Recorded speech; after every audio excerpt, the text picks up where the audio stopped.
इसलिए मेरी आप लोगों से यही गुजारिश है, उड़ी के बुजुर्गों से भी, नौजवानों से भी, भाइयों से भी, बहनों से भी, बच्चों से भी, कि आपने ये बेदारी करनी है।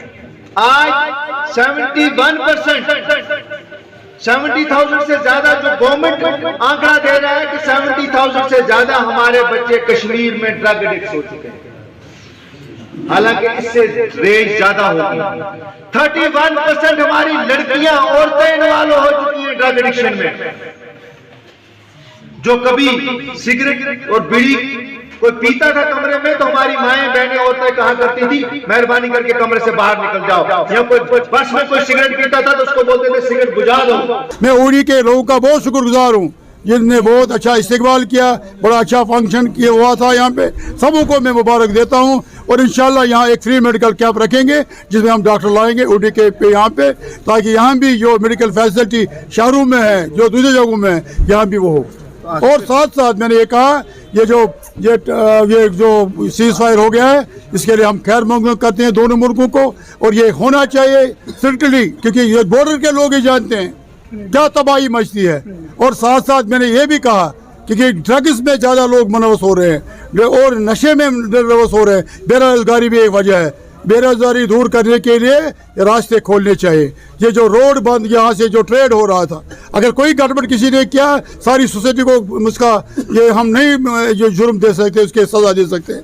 इसमें बैंकिंग फैसिलिटी प्रॉपरली हो, जरूरी नहीं है गुड्स टू गुड्स हो, प्रॉपरली वो आज तो एक पैसा भी बैंक से निकल जाएगा, पता चलेगा। मॉडर्न टेक्नोलॉजी इस्तेमाल करके और स्क्रीनिंग करके रोडों को खोलना चाहिए ताकि ट्रेड वापस शुरू हो जाए। क्या जो हमारी फ्यूचर जनरेशन है, ऑनलाइन एग्जाम देते हैं, ऑनलाइन बिजनेस करते हैं, ऑनलाइन सब कुछ करते हैं, इससे हमारी जो आने वाली जो जनरेशन है हमसे ज्यादा अक्लमंद है और हमसे ज्यादा हमें उम्मीद है कि वो हमारे इस रियासत।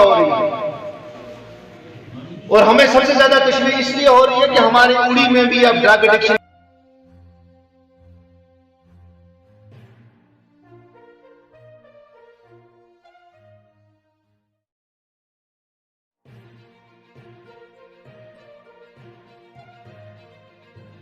मेरे नौजवान ने लड़नी। ये सबसे ज्यादा जो इस वक्त असरअंदाज हो रहे हैं हम, वो हमारी नौजवान नस्ल हो रही है, हमारी पीढ़ी तबाह हो रही है। और हमें सबसे ज्यादा तशवीश इसलिए हो रही है कि हमारे उड़ी में भी अब ड्रग एडिक्शन यहाँ कभी नहीं हुआ करती थी, लेकिन पिछले कई महीनों से और साल से ऊपर हम ये देख रहे हैं कि अब हमारे बच्चे भी इस ड्रग एडिक्शन में जो है वो इन्वॉल्व हो रहे हैं। लोग पकड़े जा रहे हैं, गिरफ्तारियां हो रही हैं और ड्रग्स पकड़ी जा रही है, दुलांजा से पकड़ी जा रही है, कमलकोट से पकड़ी जा रही है, त्रिकांजन से पकड़ी जा रही है, हेरोइन पकड़ी जा रही है, चरस पकड़ी जा रही है। लेकिन मैं आप सबसे इल्तिजा करूंगा, खुदा के वास्ते अपनी सेहत को बचाइए, अपनी नस्ल को बचाइए, अपने नौजवानों को बचाइए, अपने बुजुर्गों को बचाइए। और उसके लिए जब तक एज ए सोसाइटी हम काम नहीं करेंगे, सब मिलकर काम नहीं करेंगे,